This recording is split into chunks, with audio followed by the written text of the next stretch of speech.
6 o'clock, we will call the committee of the whole to order. The clerk will please call the roll. Marevka? Here. Jones? Here. March? Here. Parker? Here. Ham? Here. Bowden? Here. Approval or correction to the minutes of the September 23rd, 2019 Committee of the Whole. Are there any additions or corrections? Not a motion to accept as presented. Motion. Second? Second. Motion by trustee Parker, seconded by trustee Jones. Parker? Yes. Jones? Yes. Marevka? Yes. March? Present. Bowden? Present. And Ham? Yes. Okay, public comment. Am I set? Yes, please.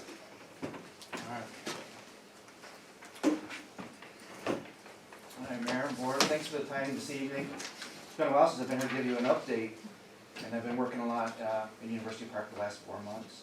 And so I trust that my team that I What's going sent. on there?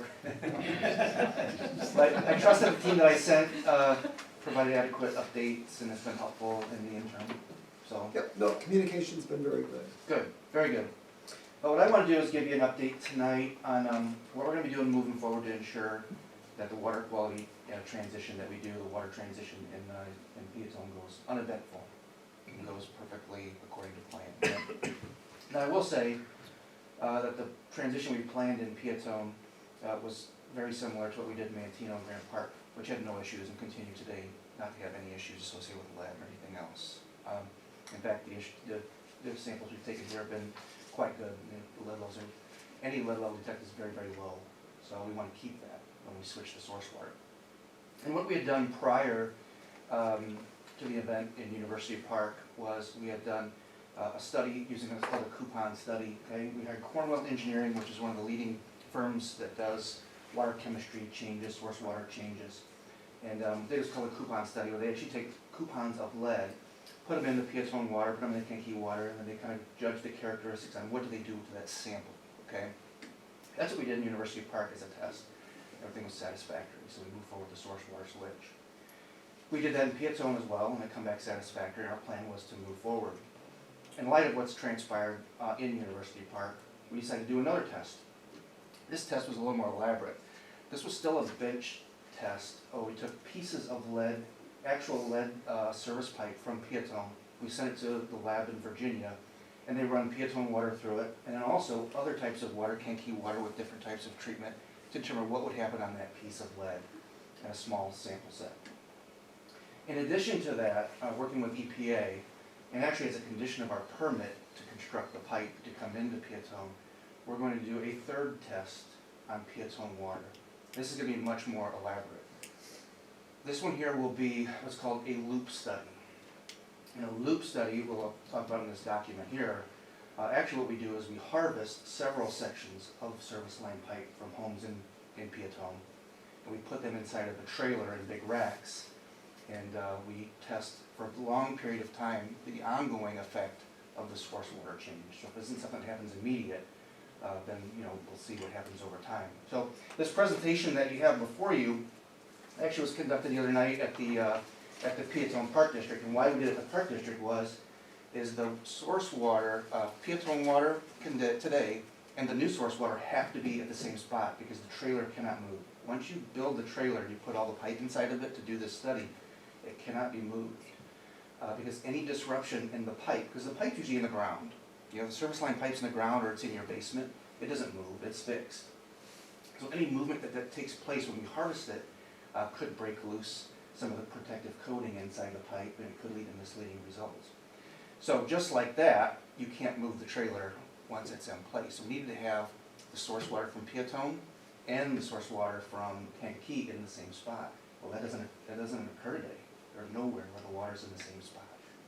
So what we did was tried to identify an area where we could put them both together, and then ends up at White Bates Park is where the spot where our transmission main coming into town would be the first spot where it would actually be close to the existing Peatone water system. So we'll kind of walk through this real quick. I'm going to take a lot of your time, but as long as you need me here, I'll be here to answer questions. So the first one kind of just explains what I just explained. We're going to do what's called a loop study, which means that the water circulates through actual lead service pipes from Piatone for a period of time.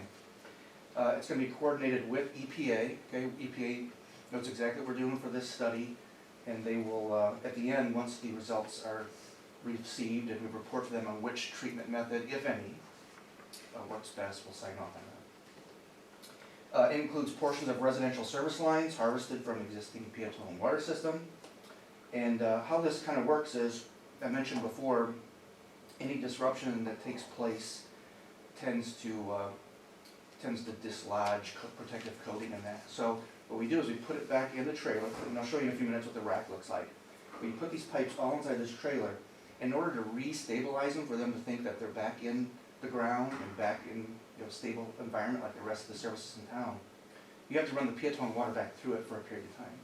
And once they stabilize and they get back to their normal levels, then, and only then, can you make the source water switch to replicate what would it feel like for all the other service lines in town, okay? So, phase one will include running Piatone water through these various pieces of pipe.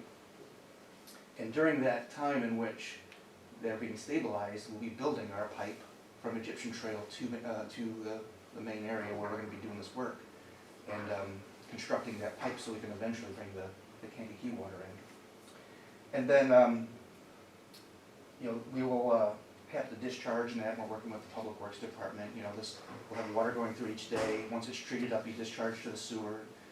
Some of it may go with the storm sewer for flushing and things like that. We're working on that as well. The loop study, because we have to have a stabilization period that could take several months, and the treatment could take several months, the loop study itself could take up to a year. Okay? And we'll have it secured, and the trailer will be locked and all that stuff. Our operator will go there several times a day to make sure that it's feeding correctly, make sure that the chemicals feeding on those pipe loops that require chemical feed, take readings, take samples, that type of thing. So it's pretty much a full-time job for one person for almost an entire year. So that's a little bit about that. The second page here, and I apologize, these aren't numbered, but it kind of just shows you on the second page the existing Piatone water main right now that goes down to the end of the street, the dead end of the street. And then at the end, there's a little yellow block there. That's the trailer that we will be installing and putting there to start constructing inside of it the pipe loops.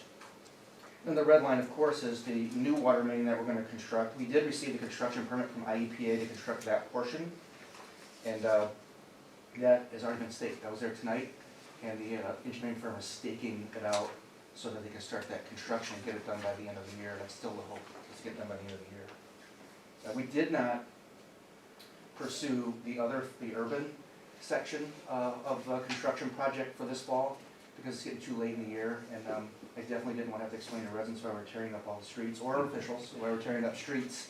That would be very difficult to get patched by the end of the year, especially if you weren't going to be using the water right away. So we'll do that in the spring. Maybe we'll do that at the same time we're doing corning. So that kind of shows you the layout of what we're looking at. The next page here shows you the approximate size of the trailer and its proximity to the street, just a little closer view of that. And again, we're working with the Park District. They've been very gracious, and I thank you for coming in tonight and speaking on behalf of the project. It's very important for us to getting the good water here, and without their cooperation, it would be very, very difficult. If you flip through, the next page just shows you another view of it. What the water system layout is in relationship to it.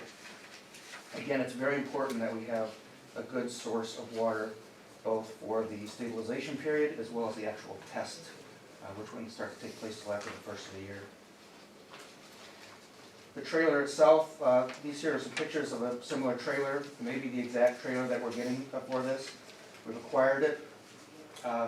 It's ready to be delivered. I think James Brooks, our production manager, is working closely with the village on permitting and doing some slight foundation work and stuff to get it going. So I would expect this will happen very quickly, probably within the next week to 10 days, provided we can move that fast. And I think this last page here kind of just shows you the one of the pipe racks.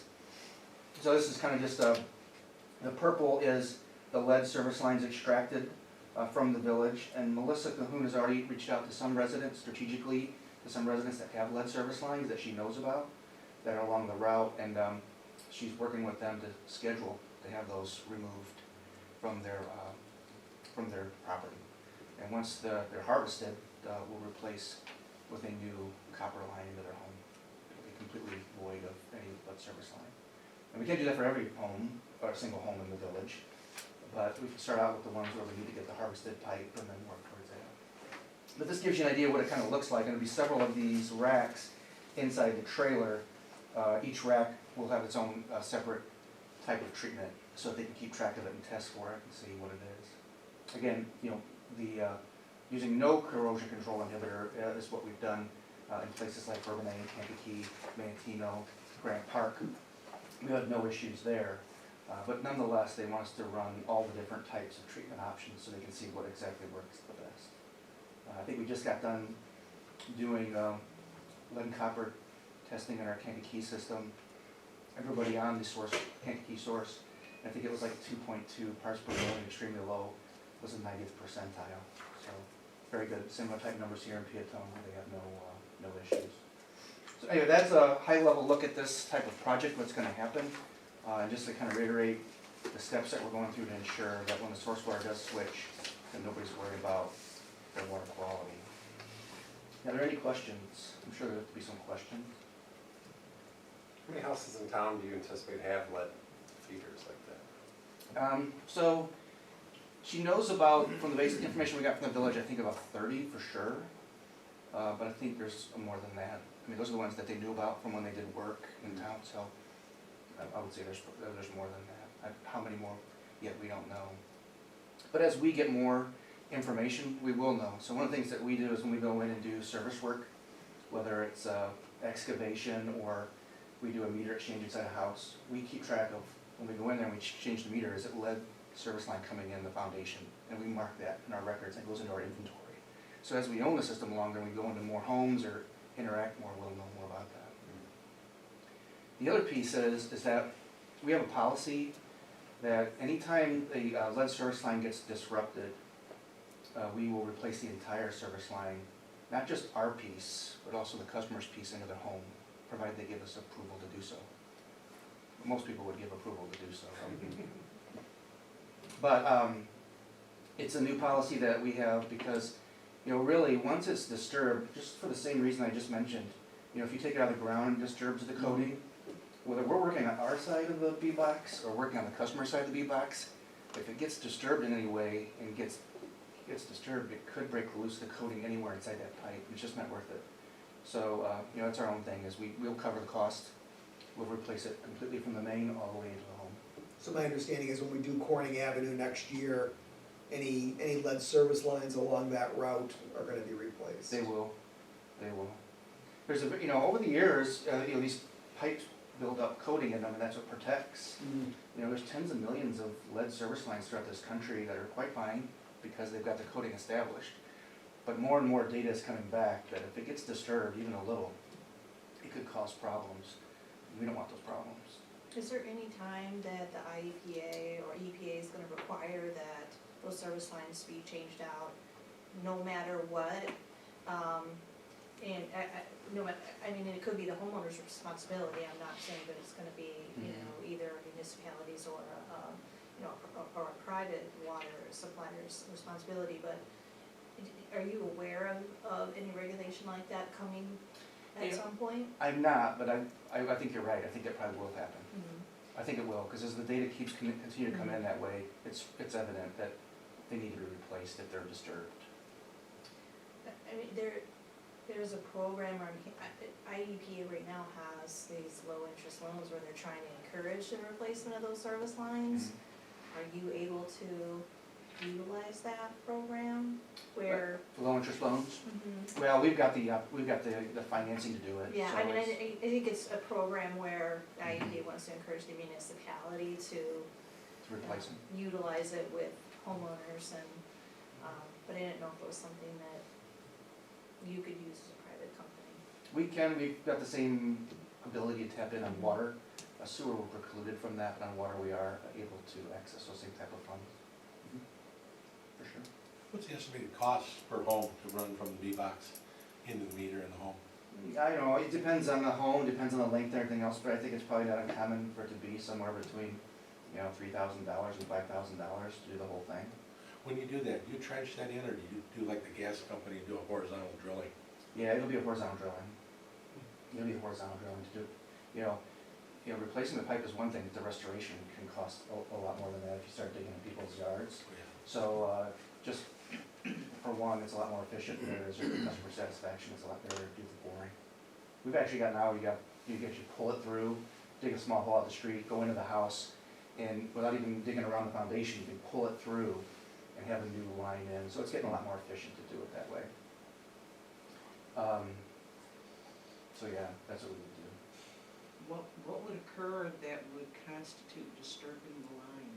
If you're digging around it, like, for instance, if a customer would have a leak on their side of the property, or we had a leak on our side, and we had to dig up ours to fix it, or if we dug up and found out the customer had a leak on their side of the V-box, well, it's gotta be repaired, it's gotta be something done with it. And once it's exposed and you've dug around it, it's time for us just to replace it and get it out of the system.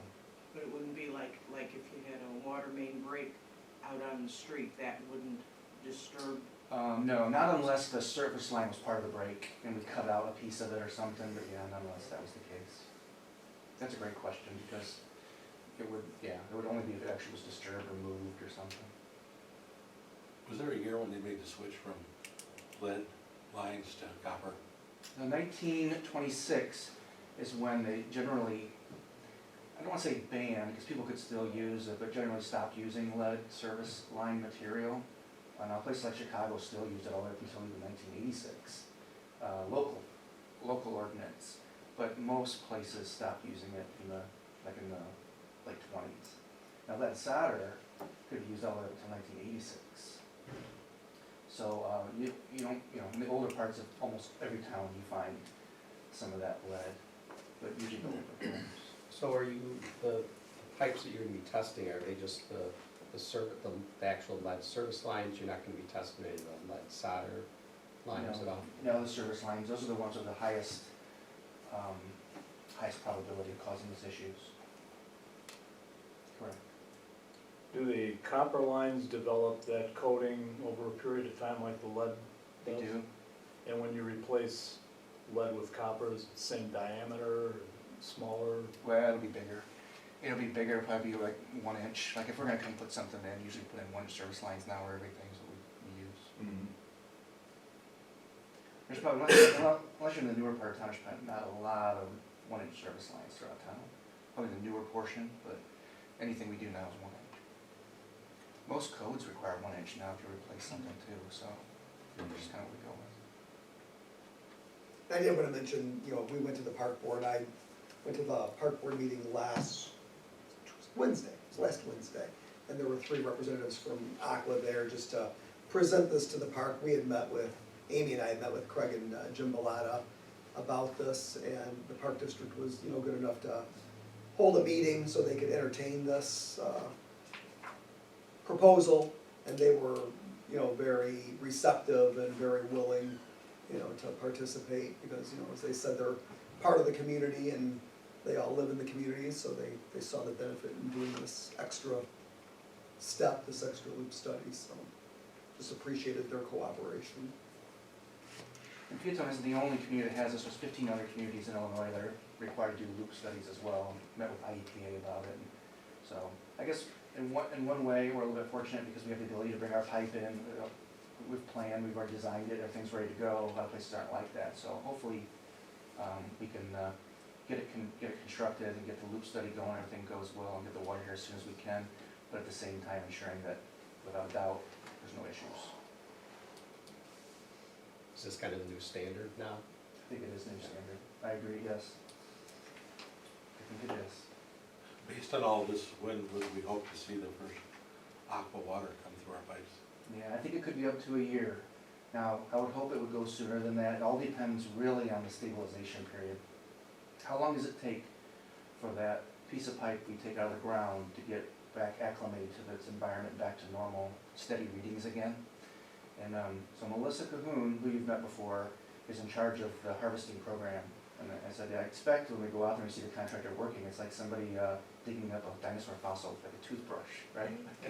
Like, maybe, I kind of joke about it a little bit, but it just gotta be handled very, very sensitively, because, you know, you can take it out and it'll still do what it needs to do, it'll just take longer.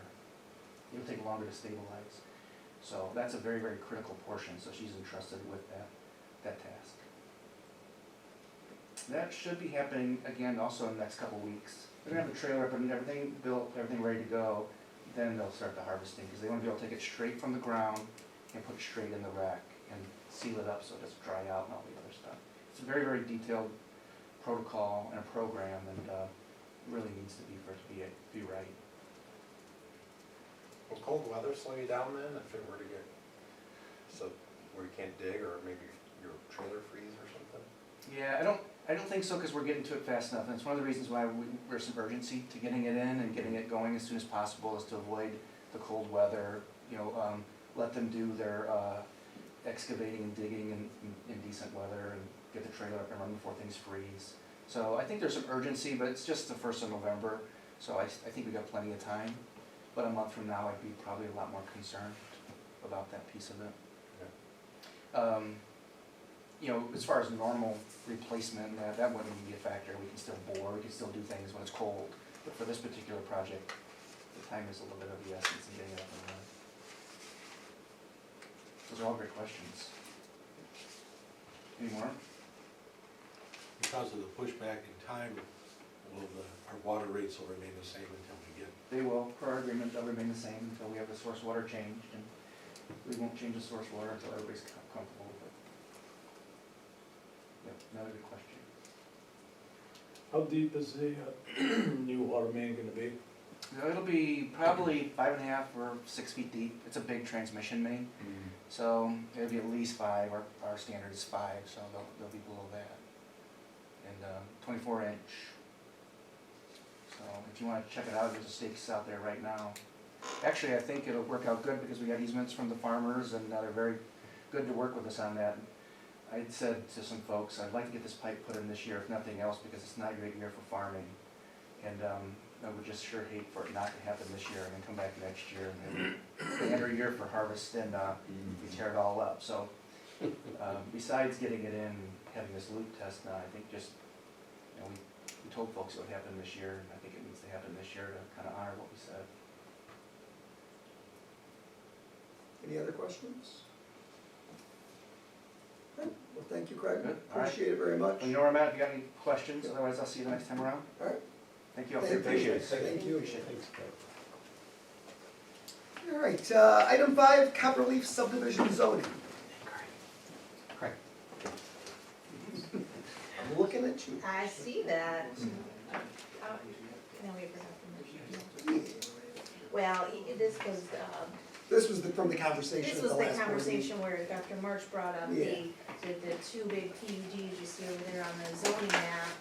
And when we were looking to update our zoning map, which we did, basically took that motion last meeting, but some questions came up regarding, you know, well, what is that zoning and what are our options with that? Because that's been on the map for quite some time, so just thought I would bring that back to you and verify what that zoning was, and is it actually annexed, was I think one of the questions.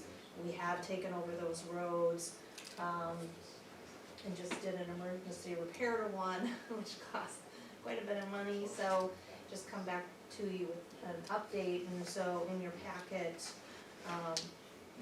Donna made sure you had the zoning ordinance and annexation agreement, so you have that, which is Copperleaf subdivision, and it's ordinance 0721, which is actually just a zoning and special use permit ordinance granting a planned unit development. And that subdivision is approximately 151 acres. And you entered into that annexation agreement approximately September 2007, so that's 12 years old. And so that property has been actually annexed, which I just mentioned, it's been rezoned. It has a special use permit for that planned unit development. The plat of the zoning is, exhibit C, which is probably the very last page in there. So if you go to page 8 in the special, in the annexation agreement, it says that notwithstanding any provision of the village's zoning ordinance or subdivision control ordinance now in effect or hereafter adopted or amended, which may be in conflict with the current uses of subject property, the current uses, which are farming and general agricultural, shall be deemed to be legally non-conforming uses under the village's zoning ordinance and subdivision control ordinance now in effect or hereinafter adopted or amended for all portions of the subject property for which a final plat or subdivision has not been rendered. Notwithstanding the foregoing provision, the village shall have the right to rezone to R1 any portion of the territory for which a final plat has not been recorded within 10 years of the date of this agreement without objection or consent of the owner. So it is zoned currently R3 based on the annexation agreement, and B1, which is that little light blue section up in the, And on Beecher Road, That- Beecher Road. that was a piece of property that was going to be offered to the fire protection district The dark blue for a fire beside it, station, right, and then B1 is the light blue, which is the retail component. okay. And then there's a section for the park, which is the dark blue over on the corner to connect to the existing park. That comprises the PUD. So, and then the rest of that is R3. All zoned that. So, but it's a legal non-conforming use because it's currently utilized as agriculture. But, the contractual agreement between the village and the landowners is the PUD for right now. But you do have the option, because it's been longer than 10 years, you can rezone it back to R1 without the consent of the owners, because it hasn't been platted as what it was intended for. The PUD goes for 20 years, so you have about 8 years left. So if, we would have more flexibility, to rezone it back to R1 if you wanna renegotiate the annexation agreement at such time, you have someone else come in and wanna do something different with it, you have that option. So once the annexation agreement expires, my understanding from talking to the attorneys is you've basically kind of left the R3 there, and you would probably renew it as an R3. So, Because you haven't exercised your right within this contract to rezone it, reduce right. the zoning to an R1. So it's in the village, so It nothing's is. gonna change that if we don't do anything in 20 years, it's still in the village. Correct. It's just that the annexation agreement. The You're just, owners, the current owners are the original owners and never transferred to the developer, correct? Correct. And so if we rezone it to R1, is it still okay for it to be a non-conforming agricultural use or whatever, that's okay, right, right? And so we can rezone the whole thing back to R1, including the little commercial and public You use could. part. Which I think is what we'd wanna do. Yeah. I mean, if we What is the rezone. difference between R1 and R3? Lot size. so I gave you that little table, chart of lot sizes, and those are the differences. I think we should change it back to R1. I think if we rezone it R1, then that gives us the option to Yeah. renegotiate Right. at the time when it's going to be developed once again. Because R1 is larger lots. Correct. And also larger houses. Correct. And everything, when you annex it, comes in as R1, that's just because that's your Baseline. baseline. So, So can we rezone it all R1 except for that park area, leave that zone as park? we could, I mean, because part of any development, part of that Right. negotiation is going to be, park anyway. Yeah, but if we leave it there. Right, but I mean, and it made sense to have that park connect to the other Right. park, at that time. Yeah, I would agree that we should move forward to rezone it back. we to just R1. have to petition ourselves, rezone, we just petition ourselves with a rezoning petition. And go through the same process we would as if we had some other petitioner, So does that have to go through planning and zoning then? Yeah. yes. Okay. Yeah, I would just plug it into the next P and Z meeting, we can start that process and, Yeah, I just have to do like a public notice, Right. and all that good stuff, Yeah. so. everybody agree with that? Yes. Like,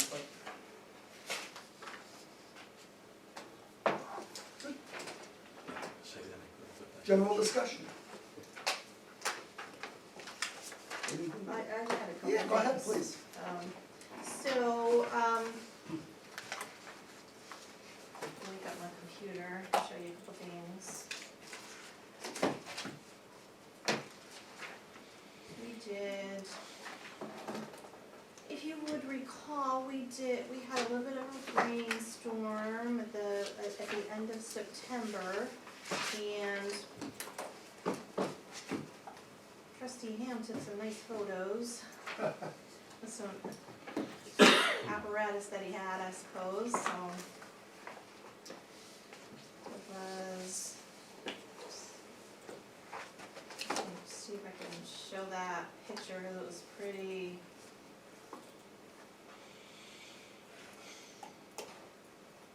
If everybody can see over my head. There's one over by the school. Would you use a drone? And I just, there's the other one, which was Wilmington Peatone Road, Right. got closed. So, Yeah. right, I'm like, I don't have to go anywhere right, that bad. and that's probably what was recommended by a lot of people, so what we did was, we're not going to qualify for any kind of federal assistance, we can't meet those thresholds for a declaration by the President of the United States for FEMA assistance, so we're trying to work with the Illinois Emergency Management Agency, they have county representatives, and the chief and me and Bill Schreiber, the chief of the fire department, and Public Works, Bob Hankey, we're trying to work together to try and collect data to submit to Will County, IEMA, and Homeland Security representatives to see if we could meet state thresholds for any kind of assistance for our residents. I mean, we're hit pretty hard here, and so were a lot of other local communities. So we did put together a survey. We try to market it on Facebook, the website, and I put a public announcement in the newspaper. And so we were trying to have people submit their data to us. We were not promising anything local. One of the things we talked about was, should we put it out there to folks and ask them to give us their data, and then have them think that Peatone was gonna help them, but we put that fear aside and thought, we need data. We're gonna submit that to IEMA and hopefully show them that, yes, there are people that were affected here, and what they can possibly get is low interest loans through the SBA. And it's a really good deal. It's not free money, but it's assistance, and it's really low interest loans over a very long period of time. And even though they've already paid for their damage, they still could be eligible, but it's gonna take time. It's gonna take us showing that we meet those thresholds. So that's on our website, that survey, and we've had 60 respondents already. So I haven't, put the data together or analyzed the data at all, but just to give you just a few little bits of information on it, we've had, some of the information back is, 84% of the respondents had basements, and their levels of water were between 2 inches and 2 feet in their basements. The main cause of the water was sanitary sewer backup. I still have to look through those answers and get back to you a little bit about what the actual cause of the water was. The majority of people only experienced one episode of flooding since they had moved into their homes, and 8.6% of the respondents are participating in the National Flood Insurance Program, even though they may not be located in a floodplain. So those are just a couple answers back from the survey, but we'll get you more information. And so if you know anybody where it was affected, let them know that that's out there, and we'll continue to take answers for a little while longer, and then what I'll do is I'll give all that data to IEMA and hope for the best. And I'm gonna submit those pictures also. Because Stager had a similar Yeah. situation a couple months Right. before we had the rain, and they went through kind of, I think, the same process. And right about the time we had our rain, they got a program installed, for these low interest loans. So it took a couple Right. months, to work through everything to get there, but the possibility exists that we can get there. So. Right, and then they even had like a center where people could go, Mhm. and there might be, a next step might be that, the emergency management agency might have to come out, go door to door and talk to people, so, and check and see if, they meet the criteria. So there might be a couple other steps in there, but we're just wanna at least capture as much data as we possibly can. And we've been trying to tell people, and some of the information we put out there is keep your receipts, take pictures of your own, whatever you can possibly do. That if it gets to the point where you can go to one of those centers, or you can submit an online application, that you have the data to back it up, so. Just this past Saturday with a little bit of rain we Mhm. had, our backyard was a lake again. Mhm. It's just saturated. Yeah, Well, it's 2.5 inches of rain, on Saturday again. yeah, it looks like a pond back there. Was most of the water sanitary sewer or storm sewer or a combination? Both, but it just depends on how old your house was, what kind of Plumbing you plumbing have. you have, and so that's where those answers to the questions that we asked, that would be the, and if somebody told me, sanitary sewer was the problem, I would wonder, well, what kind of plumbing did you have? Or would they know the difference? Well, they know the difference. They might I suppose not. if it was sanitary sewer, but It's kind of like a. I Well- got 26 inches of water, I've never Yeah. had more than 7, Yeah, and it was just clear water, it was Mhm. storm Yeah. water. But, and is there anything that can be done, that an individual can do to try to circumvent that problem? If you've got bathrooms and things on your basement level, that's why it's clear water. If you have bathrooms on your basement level, or like washing machine, stuff that's directly connected to the sewer, if you don't have overhead plumbing for your basement level, when we have a flood, that's all gonna back up and come back in. If you have overhead plumbing, the sewer shouldn't come back in your house. I got no sewer, but I had, storm water. Yeah, stormwater, yeah, But but, overhead but plumbing that, won't correct that, will it? Because it It comes will up through the keep- floor drains.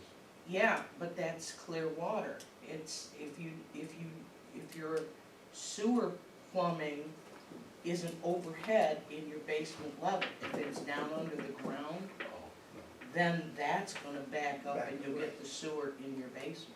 no. Not through the floor drains, but through. If your floor drains are hooked up to sanitary sewer, yeah. How would you know that? You have to have a plumber come check it. Mm-hmm. I can't go that far. I only know overhead plumbing. well, and I think that was a secondary reason why we decided a survey would be a good thing to do, is kind of collect that kind of data, and we can take that and we can see what areas of the community some of these things occurred, and look at some of these open-ended questions and answers that, the answers that we got from these open-ended questions.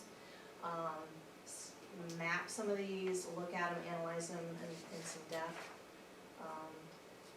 See what's going on out there, and, you know, was this related to the storm? Could these be a little bit deeper problems?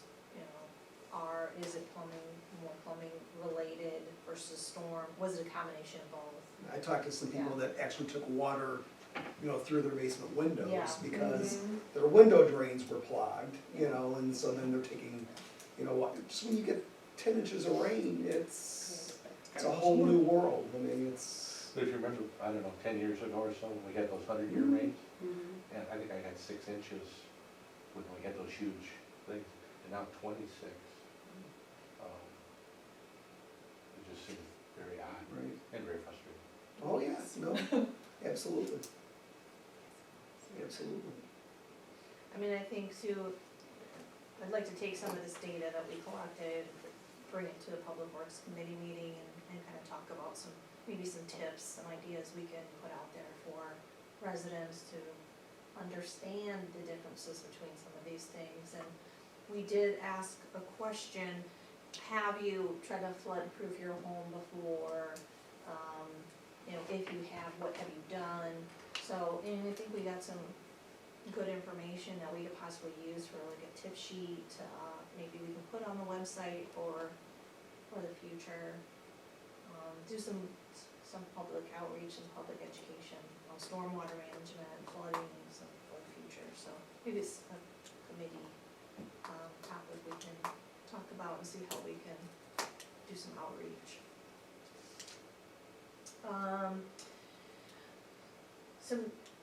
Met with Eastern Will County mayors and managers this morning, and we had Will County there, and we had the county executive, his chief of staff, the board's chief of staff.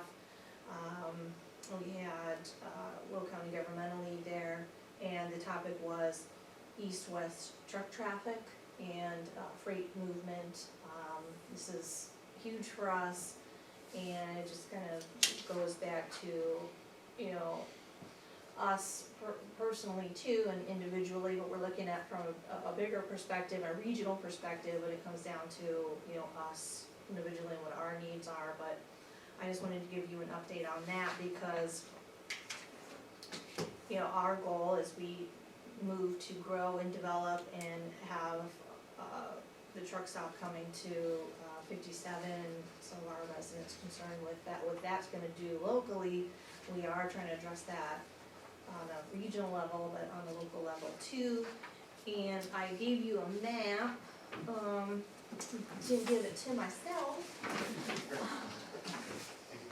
But I think I gave you two maps. I gave you one that's really hard to read, but it is the county and proposed truck routes. So we're trying to create an east-west truck route that would connect 394 to 57. So if you look at this map, this is C-Maps of designated truck routes in metropolitan Chicago. You look at this one, I think this one's a really good visual, because you see all these truck routes up here in like northern Illinois, and it'll look down here in this, down here where we are, there's none. There's no designated truck routes east to west. So we need to create one, and that was what the Ileana was for, but nobody is working on Ileana right now. So what we're trying to do, the Eastern, and by we, I mean this Eastern Will County group, which is comprised of Crete, University Park, Moni, Peatone, Beecher. We're trying to create one that alleviates the trucks that are on our local roads and create an actual designated truck route that is designated by IDOT. And so,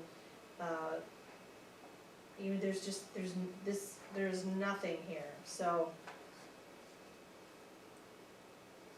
our next step, we've come up with a plan today, and our next stop here, and we've been working, even before I got here, mayor and all the other mayors here and administrators have been working to do transportation planning, basically, to create what they believe because of their knowledge of the local roads and what's actually happening, is to come up with a plan to take to the legislators, to take to IDOT and say, okay, well, here's what we think it should be, and here's where we need resources.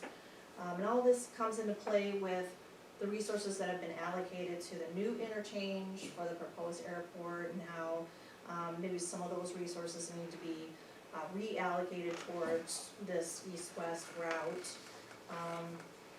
And so the plan is meet with IDOT at District 1 in the very short term, which will be the next few weeks. And let me get my notes so I don't miss what we've come up with.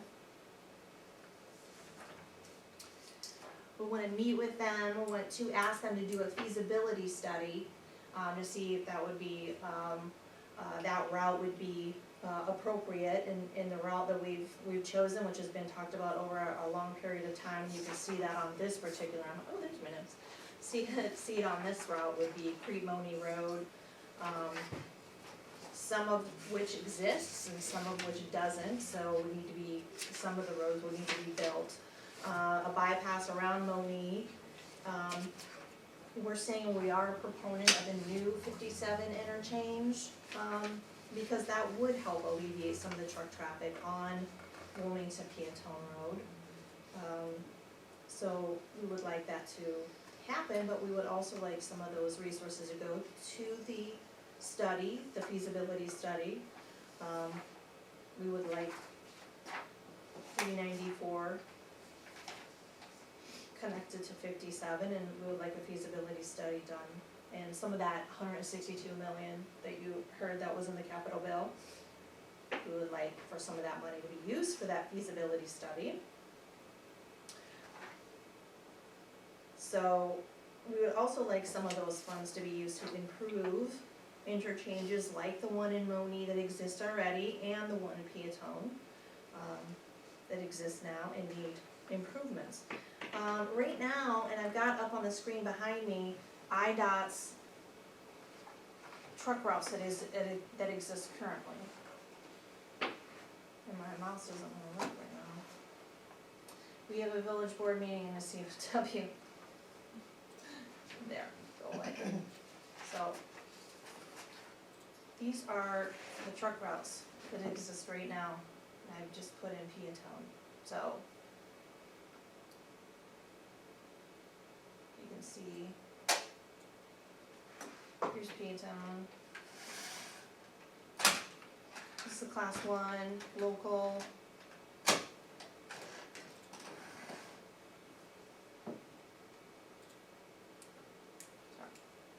Class 1 truck route, class 1 local truck route,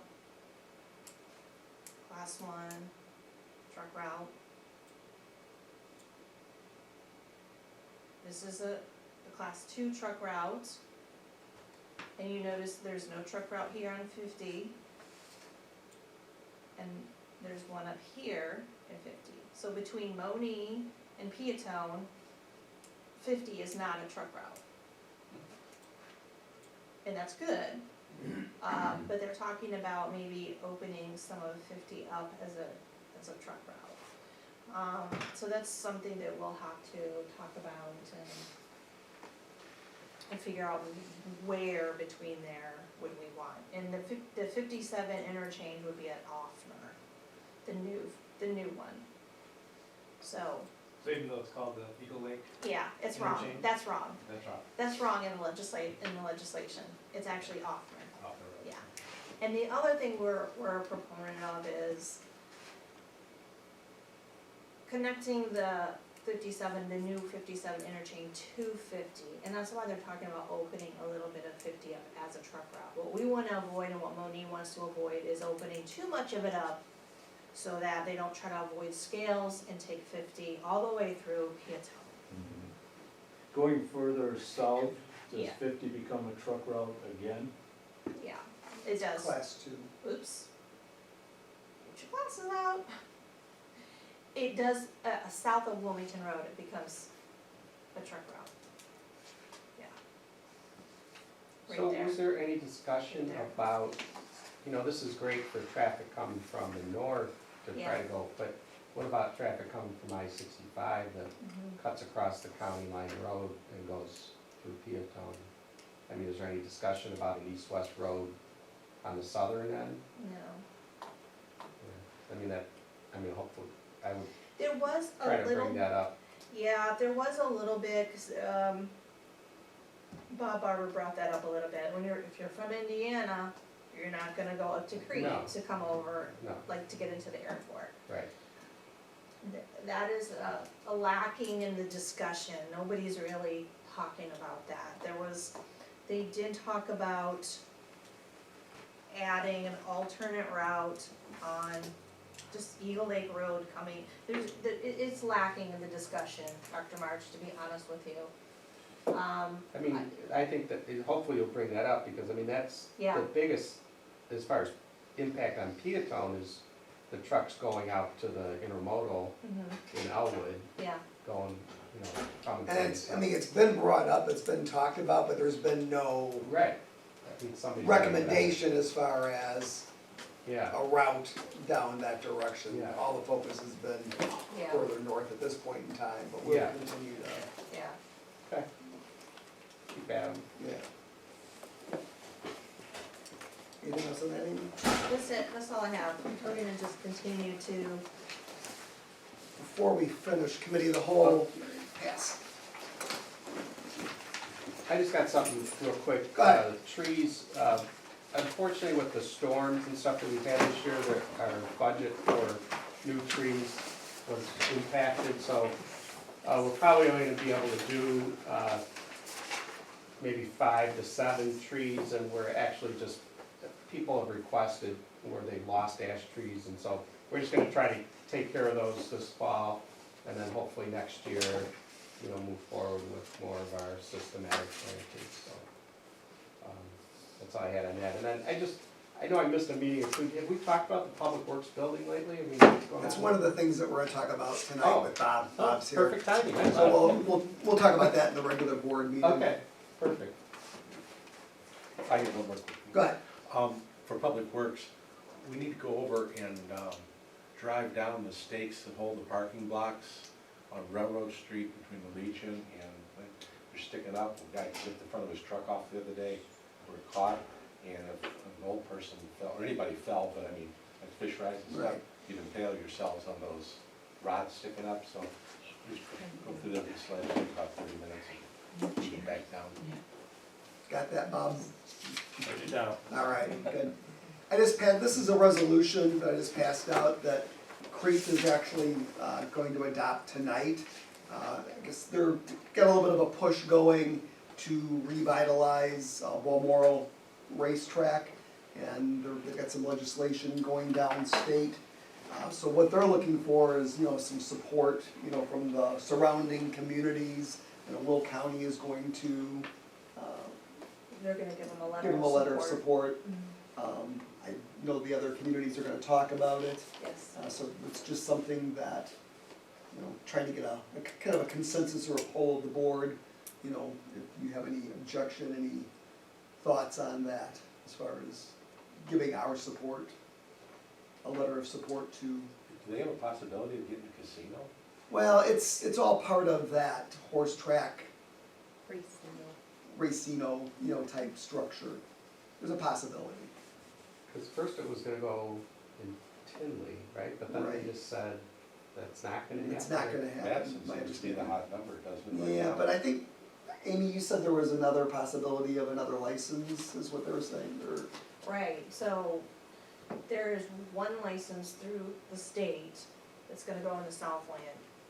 Tinley is off the table for that particular one, so that one is still looking for a home. This is a separate issue. They're lobbying for a license of their own in this location.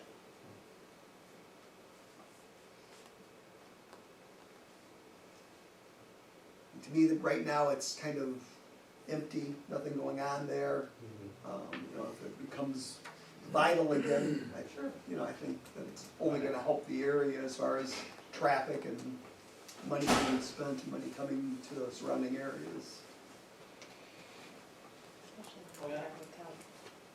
Good. Very good. Anything else for the committee of the whole? If not, a motion to adjourn the committee of the whole. Second. Motion by trustee Ham, second by trustee Maravka.